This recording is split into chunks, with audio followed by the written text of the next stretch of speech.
Okay, hopefully everyone is getting into our session here. Welcome everyone to our ETTN education session on emissions compliance, a path forward for hydrocarbon traps. For those of you not familiar with our format, this will be broadcast in what we call SimuLive. So in a second here, I'm going to go ahead and start a pre-recorded video of our panel. We will be doing the presentation, but our panel is also on here live. So after we conclude the video, we will be answering questions that you have during the session live. So if you do have questions, you'll notice there's a Q&A button at the bottom of your screen. Please utilize that to type in your questions. Some questions, if they're short, we'll go ahead and answer. The panelists will go ahead and answer during the video as it plays. We'll type in those answers. And then at the end, we will be reading those questions and posing those to the panelists. So with that, we're going to go ahead and get started. We've got three great speakers today. We've got Peter Tridy from SEMA, Eric Verson from Ingevity, and Sean Abraham also from SEMA. So with that, I'm going to go ahead and ask to start the video, and I will see you guys on the other side.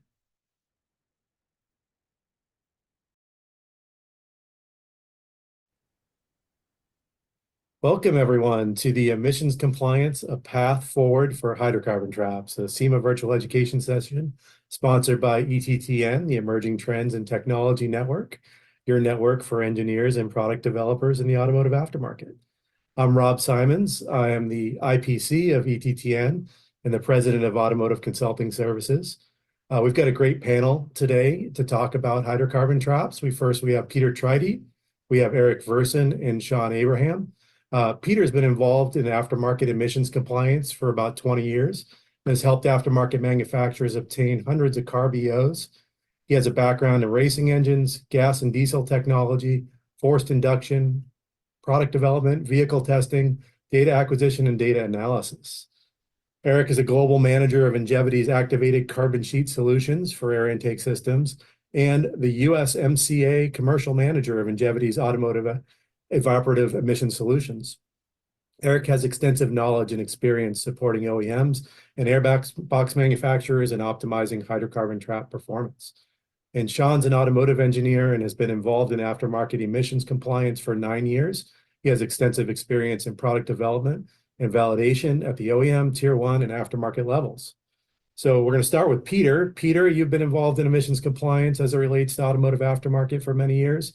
Our topic today is hydrocarbon traps. What can you tell us about why this is so important for the automotive aftermarket manufacturers? Great. Thanks, Rob, for that introduction. So I'm going to start out today to kind of try to lay some groundwork. So if we could advance a couple of slides here. Let's go one more. There we go.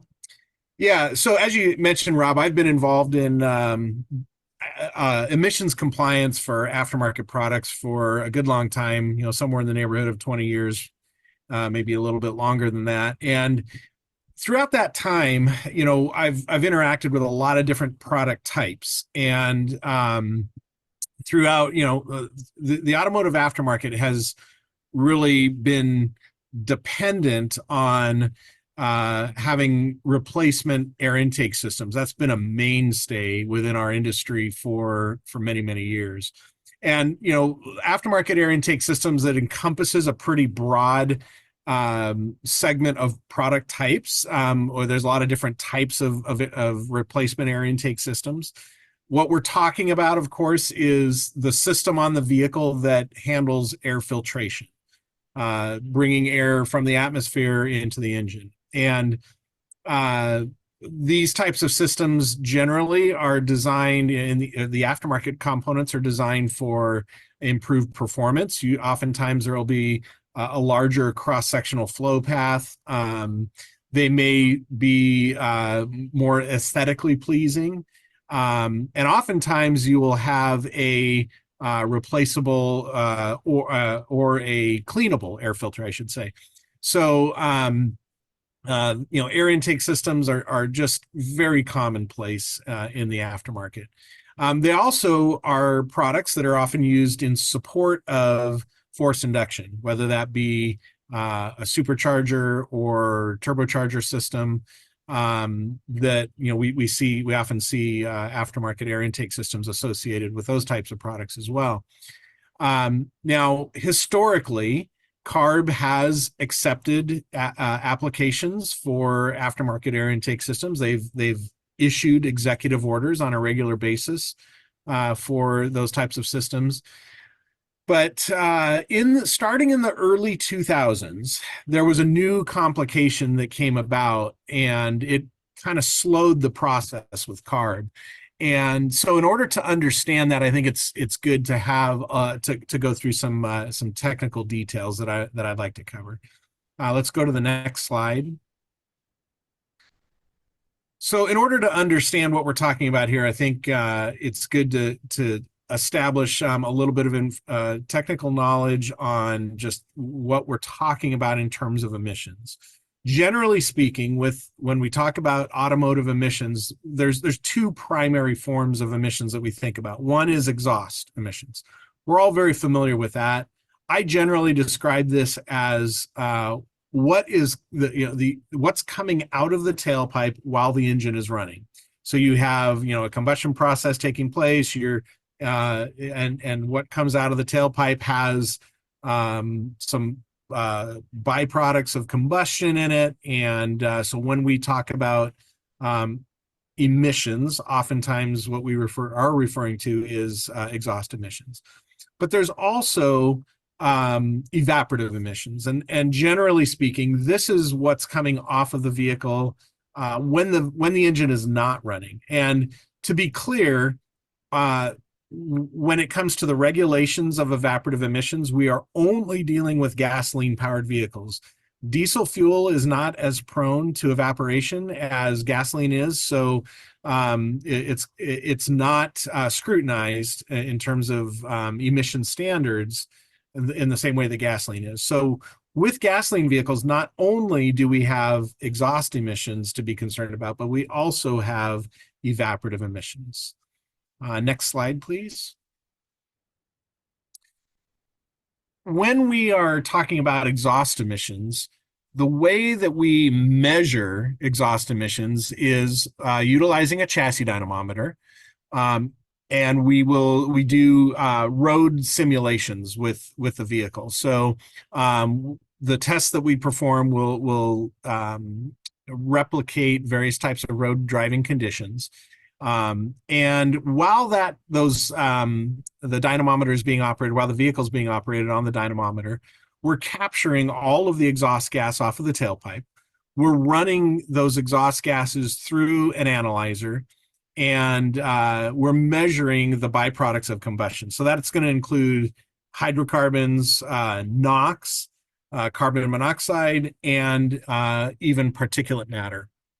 Particulate matter being essentially soot, anything that comes out in a solid form through the tailpipe is particulate matter.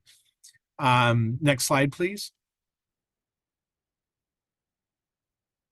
So the agencies, they've established standards for exhaust emissions, but they've also established standards for evaporative emissions. Now, when we talk about evaporative emissions, we're only talking about hydrocarbons.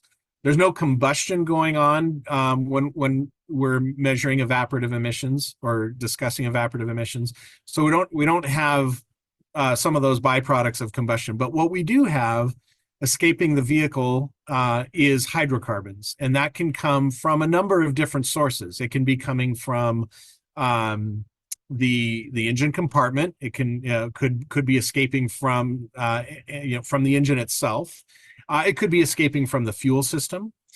We've even seen instances of hydrocarbons coming off of the tires of the vehicle, or potentially even from the interior of the vehicle. So how can we evaluate evaporative emissions with so many different sources? So the method that has been devised to evaluate evaporative emissions is what is known as a SHED test. And SHED is actually an acronym. It stands for a sealed housing for evaporative determination.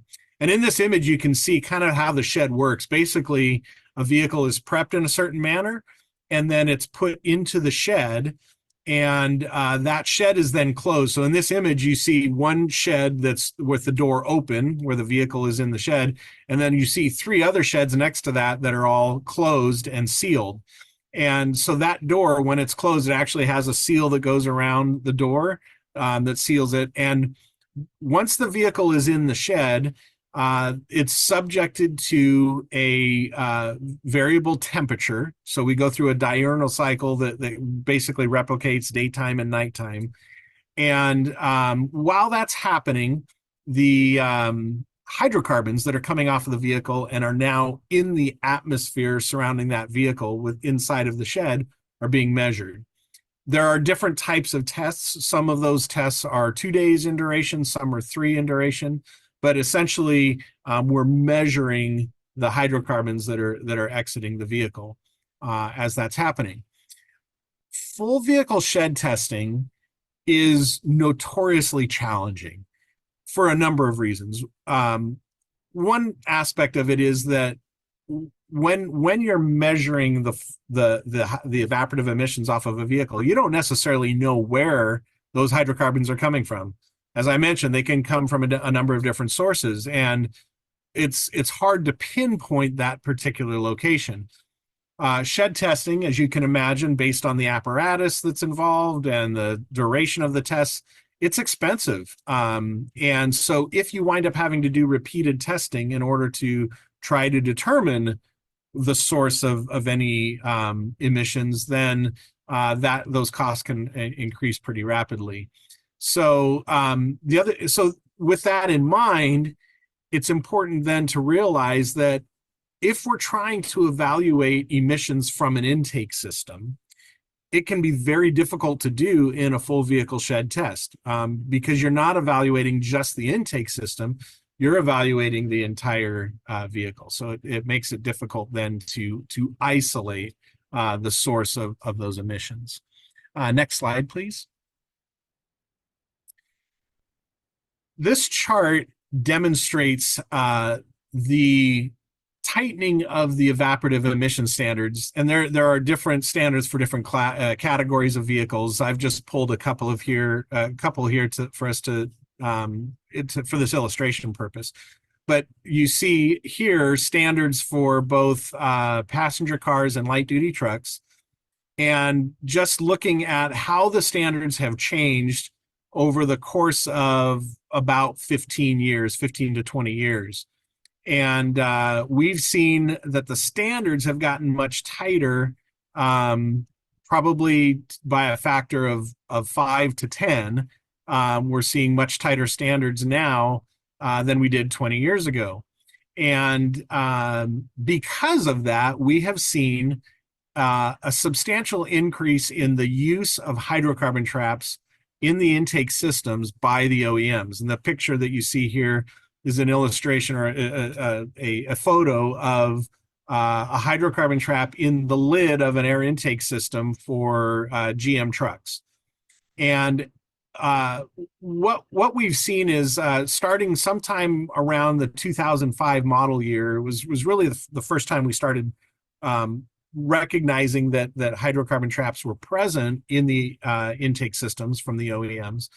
And you can see that kind of aligns with the tightening standards.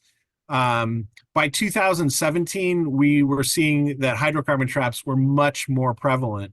So starting in about 2017, we saw an increase in the use of hydrocarbon traps. And I would estimate today that at least half of the gasoline vehicles from OEMs are equipped with hydrocarbon traps. And that's a conservative estimate. I haven't gone through and run the numbers to really, pin that down. But conservatively, I would say that at least half of OEM systems are equipped with those hydrocarbon traps.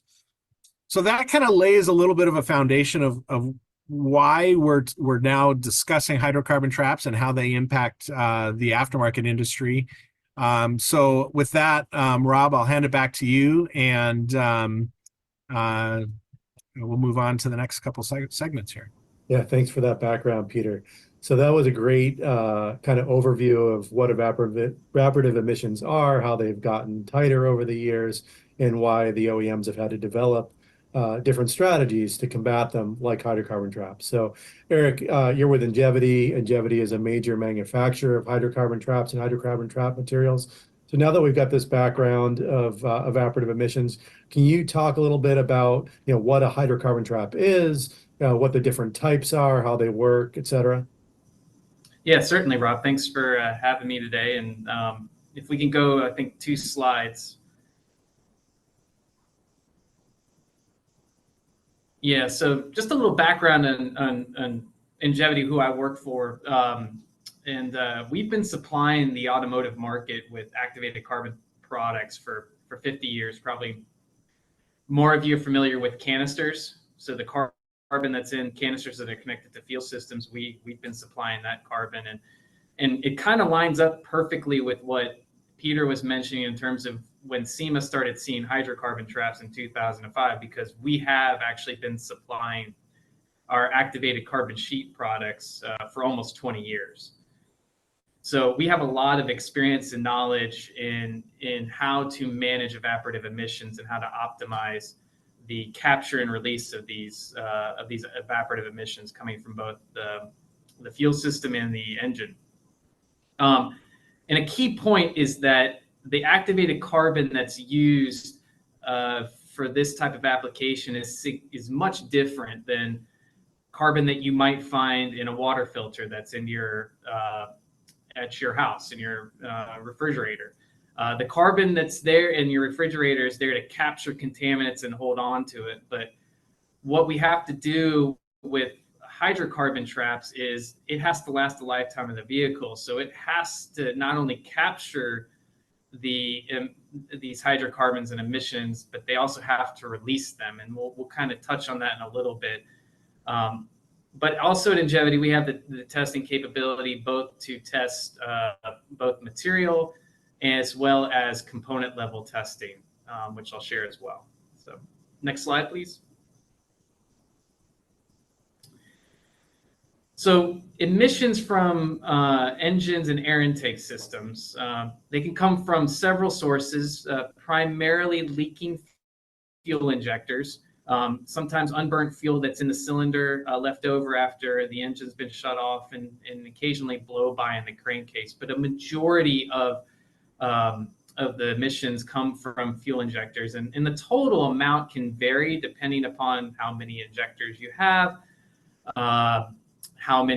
what type of injectors you're using, et cetera. But they can account anywhere from 50 to 300 milligrams of emissions. And if you remember the slide from Peter a couple of minutes ago, where in 2017, that allocation for CARB and for the EPA is about 300 milligrams. So you can see that as little as 1/6 or as almost 100% of your emissions are coming from the air intake system, and that just can't happen if you want to pass and get certified and sell the vehicle. So OEMs are using these hydrocarbon traps to reduce and mitigate these emissions down to levels of typically around 10 to 50 milligrams, which is much more manageable for them in passing certification. So next slide, please. So how do these hydrocarbon traps work? As Peter mentioned earlier, they're doing the heavy lifting when the engine's off. So when the engine is off, and you have a little bit of, let's say, fuel that leaks from the injector and it's still hot, it hits and then it evaporates, and it's going to diffuse to lower concentration, right? So the way it does it is it starts to migrate down through the throttle, past the throttle body, through the clean air duct, and through the filter and out to any point that it can, whether it's a drain port or the dirty air duct. So that happens when engine is off. And during that time, the hydrocarbon trap is, if it comes into contact with those vapors, it's capturing it. So it's holding on to it. And it does that until you go and you turn your engine on. So when you turn the engine on and you start pulling combustion air through the intake system to the engine, that's when it's actually releasing the hydrocarbon vapor. So the clean air is actually helping the carbon to release that hydrocarbon vapor, and it goes to the engine for combustion. And so that's in a very high level how these things operate. But the key thing is, as I mentioned a bit ago, is that the carbon has to be the right carbon in order to not only allow it to capture, but also to release. Because by releasing it, we're regenerating that trap and allowing it to perform the next time the engine shuts off. Next slide, please. So we classify hydrocarbon traps into 3 types. There's a flow-by. The picture that Peter showed earlier is what we would classify as a flow-by. It's typically in the lid of the airbox, out of the way, and not impacting the pressure drop or the performance of the intake system. Another is a wrap in the clean air duct tube. So you line the interior of the clean air duct tube. And then ultimately there's a flow-through filter, very similar to an air filter that you might find at your house. It might be pleated or it might be flat, but it's typically just downstream of the air filter on the clean side. Each of those types, though, provide different benefits, hence why the OEMs use them depending upon what their needs are. And we spelled out here 3 specific benefits or issues that you need to keep in mind. One is restriction, right? So flow-by and wraps designed will negatively impact the restriction. Flow-through can. Emission reduction, wraps and flow-throughs, because of how they come into contact with the hydrocarbon vapor and combustion air, they are optimal. A flow-by is less optimal. And then for installation, flow-bys are probably the easiest, and wrap and flow-throughs are a little bit more difficult. So those are things to keep in mind, and that's why OEMs tend to have different solutions, because they can utilize what they feel is best to meet these different criteria. But for the aftermarket application, for the wrap type is recommended because of the benefits it gives in terms of restriction. I mean, typically you're selling these air intake systems because somebody wants to add power or increase airflow. So doing something to negate that is not a good thing. But then also too, emission reduction, the wrap is optimal for that. So it gives you the best of both benefits. But even flow-bys can perform just as well, depending upon how they're designed. Next slide, please. And so here are examples of hydrocarbon traps that are used on OEMs today. On the left, you can see there are 2 flow-by options, one in the lid and one on the side. In the middle there is a wrap that the cutout there is where the mass sensor was inserted. And then on the right are 2 flow-through options. One is like a honeycomb, almost like a catalytic converter looking type puck that could be placed in the clean air duct tube. And then on the bottom right corner, there is a air filter with carbon that is placed on the clean side. So just if you're looking at it from the vehicle orientation, just on top of that air filter. Next slide, please. So things to consider when designing hydrocarbon traps is placement. As I mentioned before, traps are recommended to be installed on the clean side. And you need to make sure that it's in a location where you're optimizing contact with both the hydrocarbon vapor and combustion air. Hydrocarbon vapors and coming from the engine are heavier than air, so those are things that we want to keep in mind as we look for placement options for these hydrocarbon traps. Part size, recommend 2 to 4 grams per part. Of butane working capacity, that is a measurement used to determine how much butane that the carbon can capture and also release. So it's not just capturing, but it is release, hence why we call it working capacity. Also, too, the part size for wraps, to optimize a wrap, it should extend 3 inches along the length of the duct and wrap the entire interior circumference of that duct. Other things to consider are performance durability, the activated carbon used to ensure lifetime performance. So you must be using the correct type of hydrocarbon, or excuse me, the right type of activated carbon to not only capture but release the hydrocarbon vapors. And then finally, physical durability. The part must remain intact to ensure that it performs over the life of that system or vehicle, and it cannot easily be removed. Next slide, please.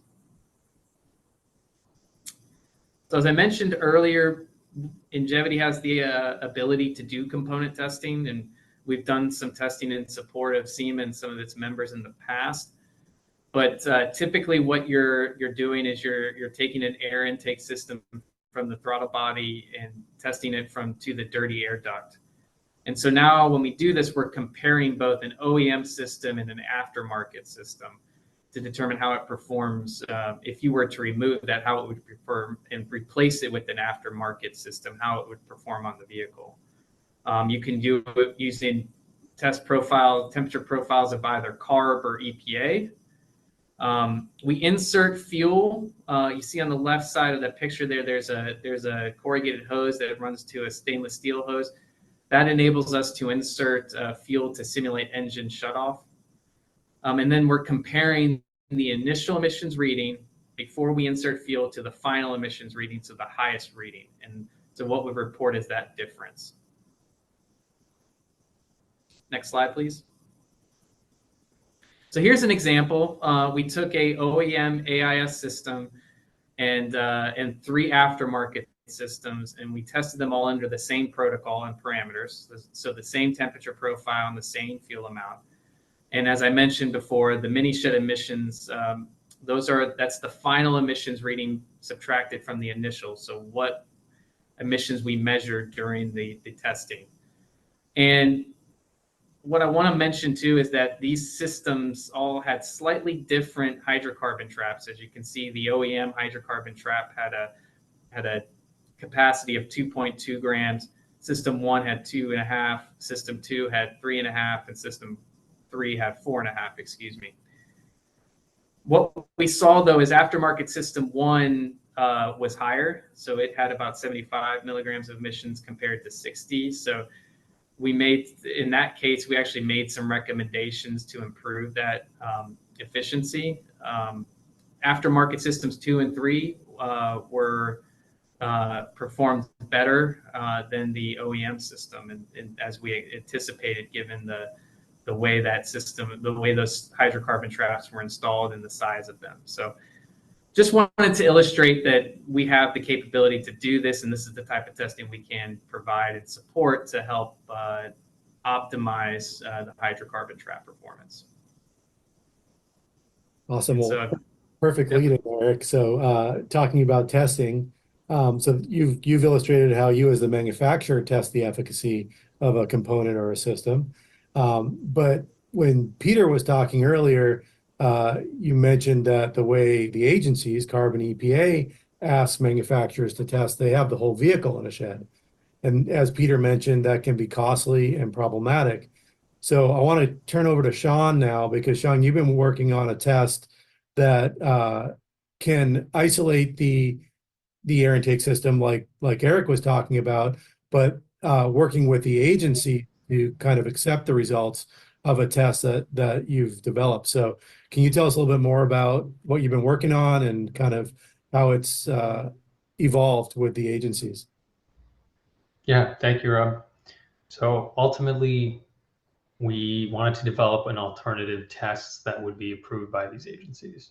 So we developed this test in mind with really a purpose of reducing costs and having the ability to help validate those products with hydrocarbon traps, and of course, to get compliance with the agencies like the EPA and CARB. But like the cost of can you change slides, please? One more, thank you. So the cost of a full vehicle shed includes not just the time and shed facility, but of course the vehicle cost itself, the preparation, the part installation, transportation, and so on. And as Peter mentioned, if the test fails, finding a root cause for that failure. It is likely not down to the intake and the hydrocarbon trap, but it could be a whole variety of issues like the interior. So finding that root cause can be very difficult to impossible.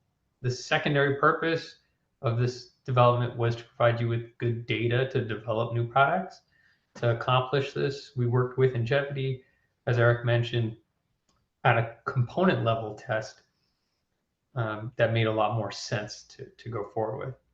Testing both the aftermarket system and the OEM system to have an A to B comparison. This way, we're isolating the system away from the vehicle to avoid those failure modes that are not associated with the intake and the hydrocarbon trap within a shed test. So we're measuring the actual impact of the system on hydrocarbon trap or hydrocarbon retention, and this increases the accuracy and the repeatability of our testing. Ultimately, hopefully providing you with more useful data for your development cycle. And we achieved a cost reduction of more than 60% using the mini shed, which is essentially just a smaller version of that full vehicle shed with our testing method. Currently, our lab partner, TRP Labs, formerly known as SGS and Lapeer, we're using their mini shed, which is a Weber shed with a Haribo analyzer. TRP Labs helped us with the development of the testing parameters and is set up to currently perform the SEMA shed as specified. So what are those kind of specifics? Could you move to the next slide, please? So what are those parameters that we're talking about for our test that we developed? The first set of parameters is the time and temperature of the test. The development of the test considered the cost, of course, but also the fuel evaporation rate versus temperature. So we conducted multiple tests from our initial concept, which was an 11-hour test with a constant temperature with a 1-hour ramp up in temperature, to where we are now with a 24-hour diurnal temperature test. That aligns very closely with the EPA's full vehicle shed test for time and temperature. And you can see on the right-hand side, there's a graph of what one 24-hour cycle looks like for the temperature increase and decrease. So another key factor was the amount of fuel. In a full vehicle shed, the unburned fuel inside the engine is a totally unknown variable and is inconsistent. It really depends on when the vehicle is shut off, where in the ignition cycle that is, what the blow-by is, as Eric was mentioning. So for our test, we use a set quantity of fuel that's introduced inside a tube that mimics the throttle body or the turbo inlet position. And you can see that on the bottom right.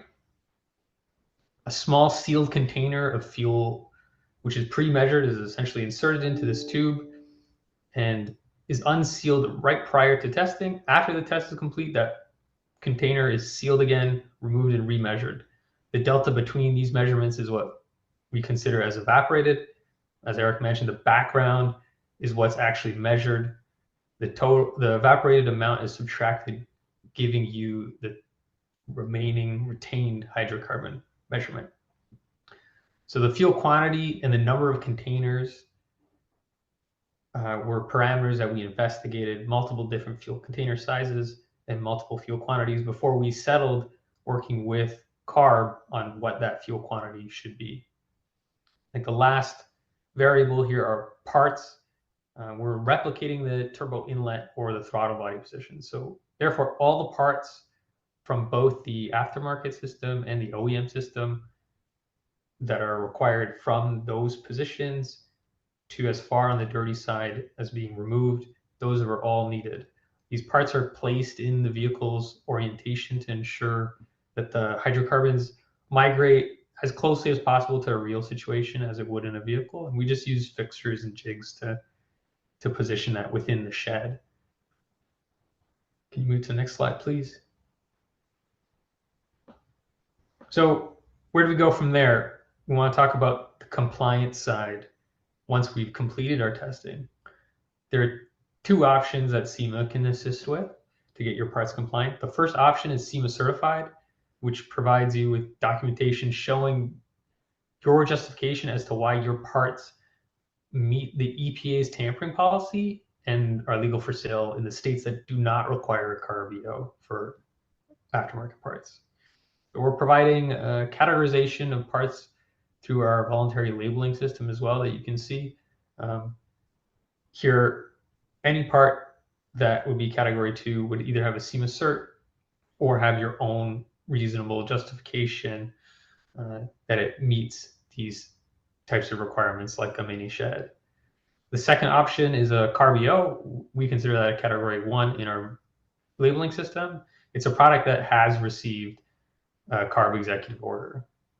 Right now, SEMA's shed testing has been accepted by CARB in our applications, submitted as SEMA cert emissions test report justifications. These are test reports that combine both the shed testing that we've designed as well as the exhaust emissions testing that Peter talks about, putting that together in one concise report that gives you a justification as to why your parts are compliant, and we provide that to CARB.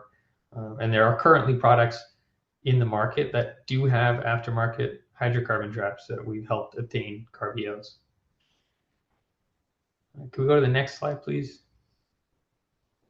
So how do we get your parts to this point? How do we help you make them compliant? So intake volume is a major component as to what impacts your total hydrocarbon trap retention.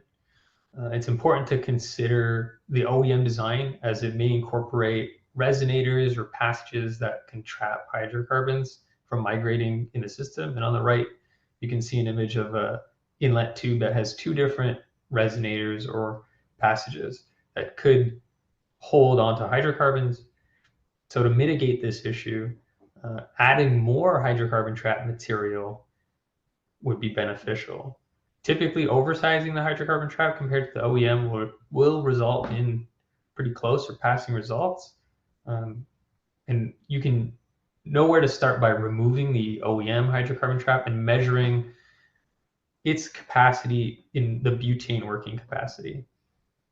That gives you a starting point for your development of how much material you should likely put into your system.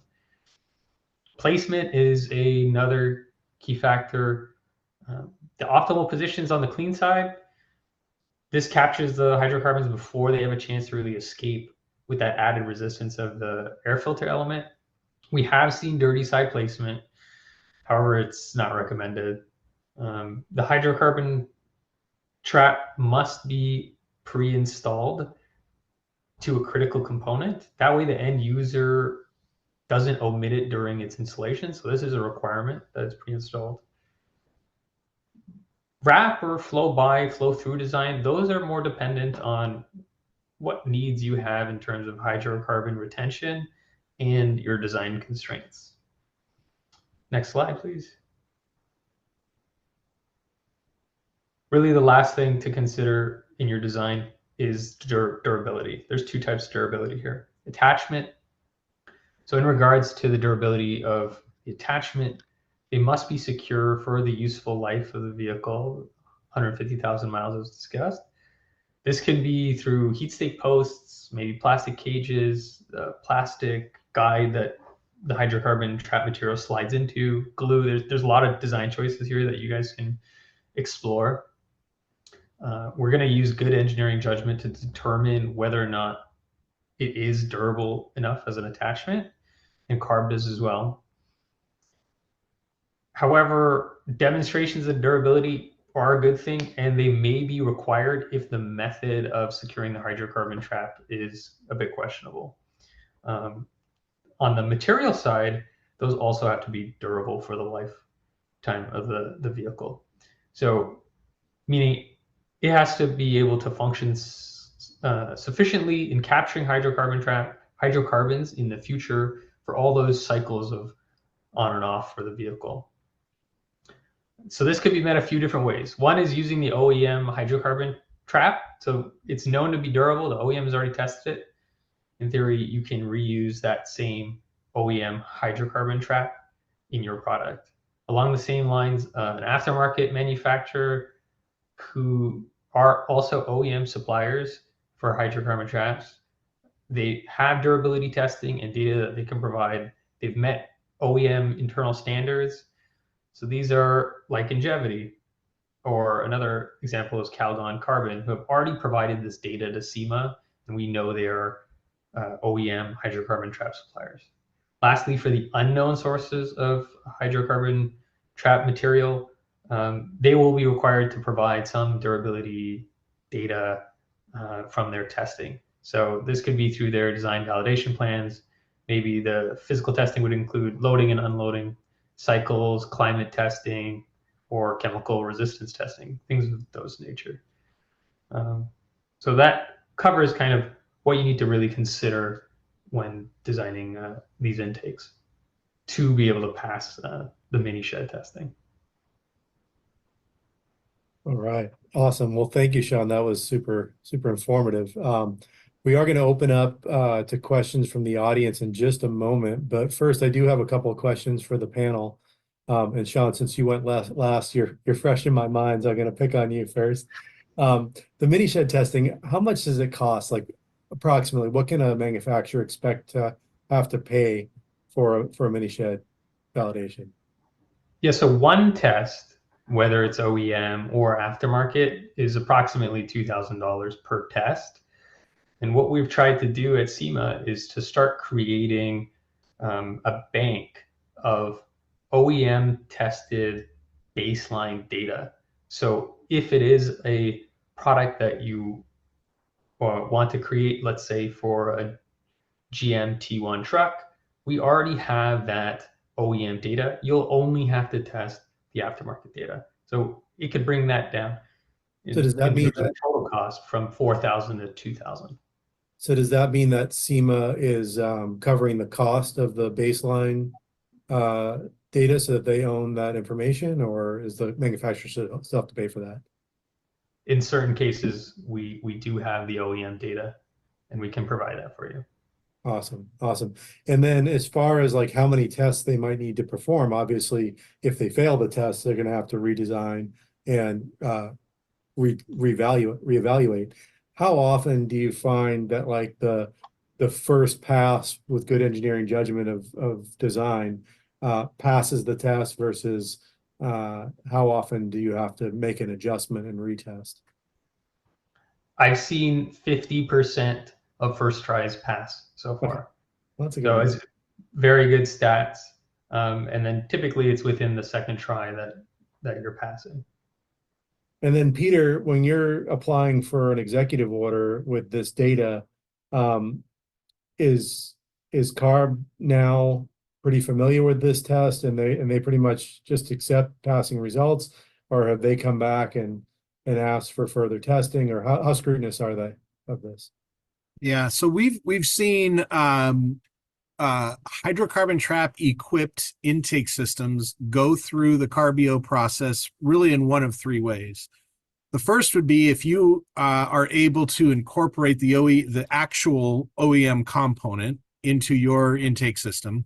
CARB has accepted that in certain circumstances. Second would be demonstrating compliance with a full vehicle shed test, which we discussed earlier, and we talked about the challenges that exist with that. But if again, if you meet some of the durability criteria and things like that, we have seen CARB issue EOs based off of full vehicle shed tests. The third, of course, then is the mini shed test that we've been talking about here. So again, there are other factors obviously that have to come into play. I think Sean mentioned, if it's an intake system that hasn't had a demonstration of compliance on the exhaust side, you're still going to have to do that exhaust testing. You're going to have to demonstrate compliance with the durability aspects. But the mini shed test now is acknowledged by CARB. We have seen a couple of instances now where an intake system has been approved and received an EO using the mini shed test. We did go through some refinement of the process with CARB. So there was some discussion about fuel quantities and duration and temperature profile. But we had those discussions with CARB. We refined the process, and now we're at a point where they have accepted and acknowledged our process. Awesome. Awesome. All right. I got one last question before we go to the audience. And Eric, you're up next. So I keep hearing this term butane working capacity, and I understand that's how we measure the efficacy of a hydrocarbon trap. What does that mean, and how is that determined? It's a way to compare hydrocarbon traps and what they can actually capture. So you take the part, you would place it in a test tube, and you load it. You introduce butane until the weight changes zero. So you measure until it's completely saturated. You get that amount, and then you run air through it or around it to remove the butane, and you see how much butane you get off. And the amount that you get off or remove is your butane working capacity. And so it's just a way to compare different solutions. And so it's a good way to start, right? You want to at least have the same, if not more, butane working capacity than the part you're replacing. And we and Calgon and others, carbon solution providers have the capability to do that, and we can do that as part of that. And it's a test that is fairly low cost, and it's quick to do, but it's a good benchmark to start with. Awesome. Awesome. Well, thank you for that explanation. All right, I think now we're going to end the recording and go to the audience for live Q&A. So all of our panelists are still here, and we're going to take your questions now from the chat or from the Q&A section, and start there. All right. Well, that was awesome. That was super informative. So thank you to the panelists. We've got them all here live. So thank you everyone for your attention during that presentation. And looks like we've got quite a few questions that have come up in the Q&A box. Some of them have been answered either fully or partially in text. So I'm going to start with those that have not been answered at all, and then I'm going to go to the answered ones. And there's some that may require some additional commentary from the panelists. So I'm just going to go in order here. So the first question here from Stuart.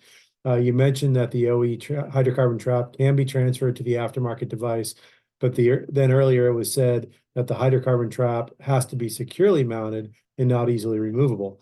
How do you do that when the original part is in the vehicle? So I'm going to give that one to Peter, if you want to answer. Yeah, so I may have been a little unclear on that. And what I was referring to was not transferring the part. It was that if you, as the aftermarket manufacturer, are able to procure the OEM component from the OEM supplier, from the tier 2 supplier, whoever is supplying that, like, for example, Ingevity, if you were able to secure that same part, that same OEM part, and then install that into your system as part of the original manufacturer of your system, then that has been acknowledged and accepted by CARB. The challenge with that is, of course, being able to procure those parts, because oftentimes, and Eric may be able to speak to this, but oftentimes those particular parts are going to be proprietary. I have heard of instances where aftermarket manufacturers have been able to procure, directly from the OEM, procure those parts directly from the OEM. So again, I wasn't trying to describe transferring from an existing in-use device in the field into an aftermarket part. I was referring to procuring the same part that the OEM used. I hope that's clear. Thanks, Peter. And then as I think we illustrated in the presentation, that sometimes it is okay to design your aftermarket part with a different type of OEM level material. So the material that Ingevity supplies, for instance, is in bulk, right? And it can be installed in various quantities. So potentially you could replace a flow-through style hydrocarbon trap with a wrap or something similar it provided that you utilize enough of the material and test it to prove that the working capacity is equivalent or greater. So with that, the next question I think I'm going to pose to Eric is from Joshua, and he asks, is there a reliable method for comparing butane working capacity of granular carbon packet type traps with the capacity of sheet type trap material? Yeah, so there is a reliable ASTM method that can be performed by Ingevity, and I'm sure others can do it as well. So what that would look like is we would have that sample tested and then give a working capacity, and then could size a part with our material or give you guidance on what you would need to at least meet that working capacity requirement. So the answer is yes, and it is based on an ASTM method. Awesome. This next question is going to be probably for Sean or Peter, and it's from Nick. Nick asks, who is your point of contact to start the process for the integration of a trap and testing? I'm assuming we contact Peter for the rest of the EO process. Sure, yeah, I can answer that. So in terms of starting the process of integrating a trap and design, so I generally refer people to Eric at Ingevity. And the reason for that is because the activated carbon sheet that Ingevity makes is it's very versatile. It's a material that can be incorporated into an aftermarket system relatively easily. So I don't want to speak on for Eric, but I'm sure that Ingevity can supply you with samples that you can then use for your design, and Ingevity can provide a little bit of guidance too in terms of design. Now, that's something that is going to be unique to your system. So obviously you got to think through, the different constraints and so forth. But so you can probably get a few pointers on design. In terms of once you have a design and you have either prototypes or even production pieces that you want to test, I would then recommend reaching out to SEMA Garage. And then we can kind of walk you through that process. And I would recommend at this point starting with SEMA certified, because we can walk you all the way through that process. And if everything goes smoothly there, then you have all the data that you need to go to submit to CARB. So the best way to contact us would be through semagarage.com. You'll find all the necessary information to reach out to us, and you'll find our contact information there, and you can reach out to either myself or Sean or other people on our compliance center staff. Awesome. Thanks, Peter. All right, I'm now going to move over to some of the questions that were answered in text, but I think that they're questions that probably a lot of you might have, so it might be good just to elaborate slightly. So Jason asked, is it safe to just match the surface area measurement used by the OEM for the carbon trap in the case of the wrap and flow by? Is there any disadvantage of using too much area? So Eric, I'll throw that one to you. Yeah, so I think at the very least you want to have the same capacity. I think, and Peter can touch on this, but I think with CARB, they're going to want to at least see similar capacity. We recommend more, but there's no disadvantage to having more capacity. So with the paper type, Eric, are there different types, or like if we see that the OEM uses like an Ingevity type paper and it's 10 square inches, is it okay to say, well, if we use 10 square inches of something that we purchased from you, that's going to be the same, or do we also have to know which material it is and thickness and other stuff? Yeah, we do have two variations of material that have different capacities, but in the past we have confirmed which material that is and what the capacity is, and then given feedback on what surface area would be needed of our existing products to meet that or have more. So we can provide that as well. Okay, great. Thank you.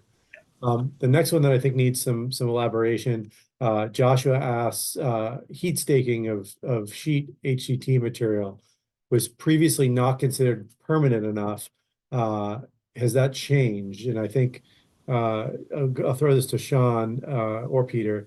Have you noticed CARB pushing back at all on solutions that utilize the heat staking methodology for affixing the carbon material, or have they approved those EOs? I have not seen any pushback from CARB yet on heat stake hydrocarbon trap material, and we have seen the OEM use it in their applications. I think that's valid enough justification to argue with CARB if they were as pushback that the OEMs are replicating this type of process. Yeah, and I can confirm also EOs that I have personal experience with that have been accepted by CARB that do utilize heat staking. So they may ask how you're performing the heat staking and what the material is that you're heat staking. So for instance, if the OEM utilized an injection molded air box and you're using a rotomolded air box, they may question the durability of the thermoplastic. But that's on a case-by-case basis, depending on your design. All right, next one is SEMA planning on having mini sheds installed at the garage in either Detroit or Southern California? And if not, what are the locations that these tests can be performed? So Sean, you want to answer that?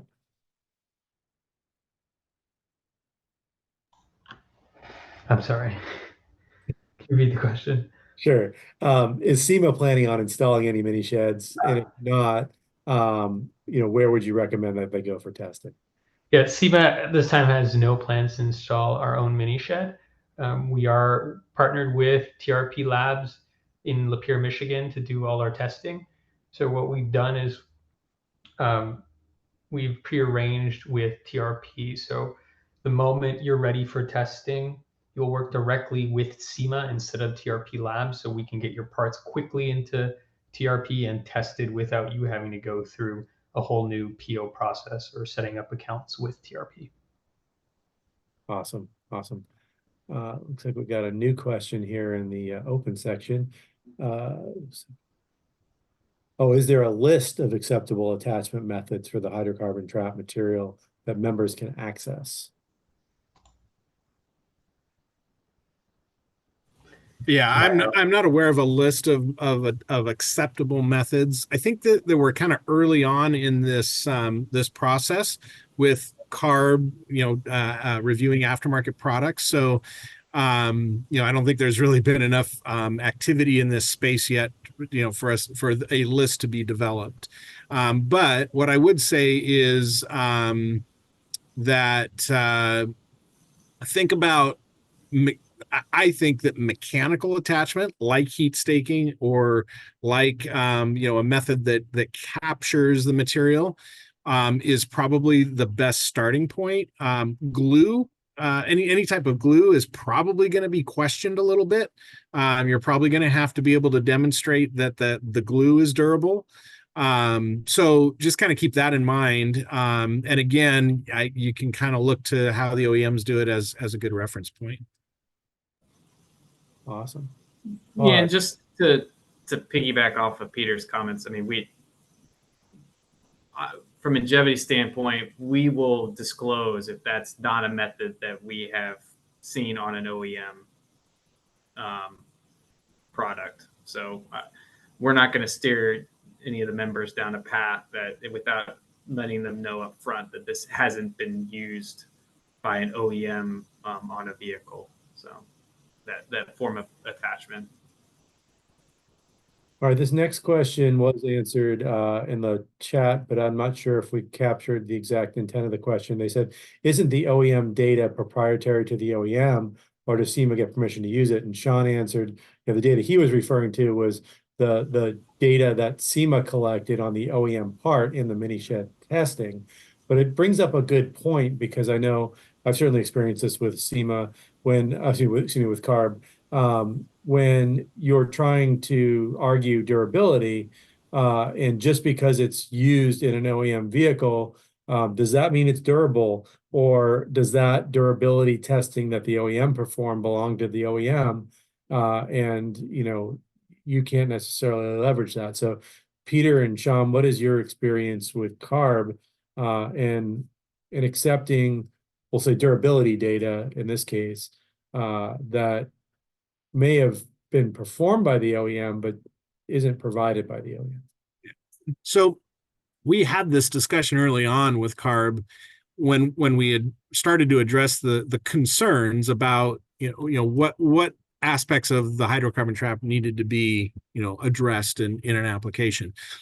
And so we were able to kind of reach agreement that if you are using the same material as the OEM, that is an acceptable demonstration of durability. And that's, again, one of the nice things about Ingevity's activated carbon sheet is it has pretty wide OEM usage. So when you select that as your aftermarket material, it's already got that material durability kind of built into it. So I don't have much experience with other other hydrocarbon trap materials in terms of how you might utilize those. Again, the activated carbon sheet is very versatile. It's in a sheet format, so it can be shaped, it can be cut into different shapes and so forth. So I just think that it's a great starting point.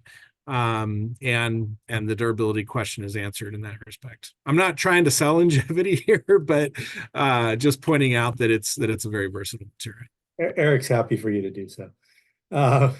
This next question is interesting. I'm surprised to learn this, but Christian states that on a 2024 Land Cruiser, the hydrocarbon is located first of all, on the dirty side of the airbox, which is interesting, from the factory. And it's secured with Christmas tree clips, so easily removable. If we transfer that hydrocarbon trap from the factory airbox to the inside of our airbox, meaning the aftermarket airbox, should we be able to get it CARB approved? And additionally, can the airbox be open like in an open cold air intake system? So couple of parts to that question. I'm going to break it up and pose different parts to different folks. So Peter, have you ever seen an OEM secure their hydrocarbon trap with Christmas tree fasteners? And if so, is CARB going to allow the aftermarket manufacturer to do the same? Yeah, I'm probably not the best person to ask. I think Eric might actually be able to give a better answer on that. Okay. My answer is no, I haven't seen that. So the fact that a current model of your vehicle has that is kind of interesting. I mean, again, I think it kind of goes back to how secure of a method is it, right?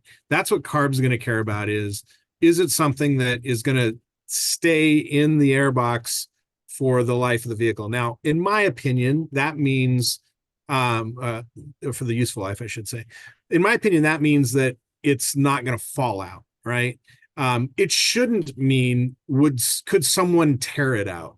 I mean, that kind of thing could always happen, and I don't think that should be the criteria. So I think it's really, when I present something to CARB, my expectation would be, is this done in such a way that it's not going to fall out of the system or those kinds of things. So as far as what the OEMs are doing, Eric, you might have a better answer than I for that.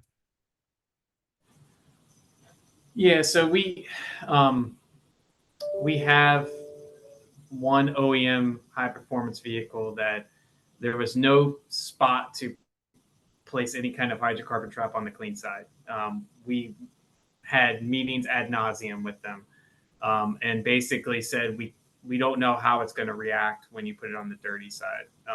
And so we just recommended to coat the entire section of the dirty side where they could. And they put several parts of carbon sheet and they passed. It's probably not the best way to do it. Certainly wouldn't recommend it. I would be surprised if CARB was aware that that the Toyota part was being held by only Christmas tree clips. But I think a lot of times CARB allows the OEMs to, maybe because they're policing themselves with regards to durability and other things, that they're holding maybe aftermarket to a slightly different standard. But that's what CARB has what they do. But we can also check to verify if the air intake system has a hydrocarbon trap. The EPA and others have the documents that state whether they have a trap in there. So that's one piece of useful information. And if anybody wants to understand how to access that, I can help them with that. So that's one thing I would first check, is just make sure that the land crews actually list that they actually were using a hydrocarbon trap. I would, so Awesome. anyway.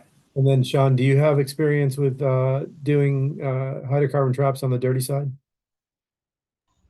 Yeah, we have had experience testing aftermarket intakes with hydrocarbon traps on the dirty side. And honestly, we have yet to see one pass. So Okay. it will be difficult. I'm sure it's possible though. And then the second part of their question is it okay to do an open air box? I assume they're asking that as separate, not open air box with it on the dirty side, because obviously that would be absolute worst case. But if you have a wrap or something like that on the clean side, should they be concerned about an open air box? I don't think there's necessarily a concern about open air box. I think the majority of these aftermarket products are open air box style with a tube and a filter element. It's very common. So and closed air box is not a requirement whatsoever. And yes, Rob, you're completely correct. The worst case has, and we have seen dirty side with an open air box. Awesome. I have a follow-up question for Eric. I know, Eric, you got to jump here pretty quick, but I'll just, you mentioned that OEM that you had been working with passed. When you said that, were you referring to they passed their full vehicle shed test, or they passed in a development test, kind of like our mini shed test? Both. Okay. So I don't think we really had a good understanding of what the parameters needed to be for a mini shed test, but they at least saw a reduction. And so they knew that it worked and it was going to help reduce. By how much, I think was still yet to be determined. So the answer is yes to both. Yeah. And the reason I bring that up is that, in a full vehicle shed, you can pass that test, but never have actually utilize the hydrocarbon trap in the intake system. If there was no, loose hydrocarbons upstream of that hydrocarbon trap, or downstream, whichever way you want to think of it, then it's possible to go all the way through a full vehicle shed and not really exercise that device. So correct, and there are some OEMs that don't utilize hydrocarbon traps, so it's being done through other methods. So. Yeah. Awesome. Well, guys, I think we've worked through all of the questions that were posed in our Q&A box. Great questions, everyone. So thank you so much for your engagement and participation. Thank you so much to the panel. Wonderful information, very informative. So appreciate your time. Again, these are all volunteers, guys. So we appreciate their time to come and talk to the SEMA audience. And we appreciate you guys taking the time out of your day to sit in and listen. So thank you, everyone. I believe that's going to conclude our program for today. But if you do think of questions later, the panelists' emails are in the chat. So if you reference that and think of a question later, you're welcome to email them after this is concluded. So I guess that's all, and goodbye.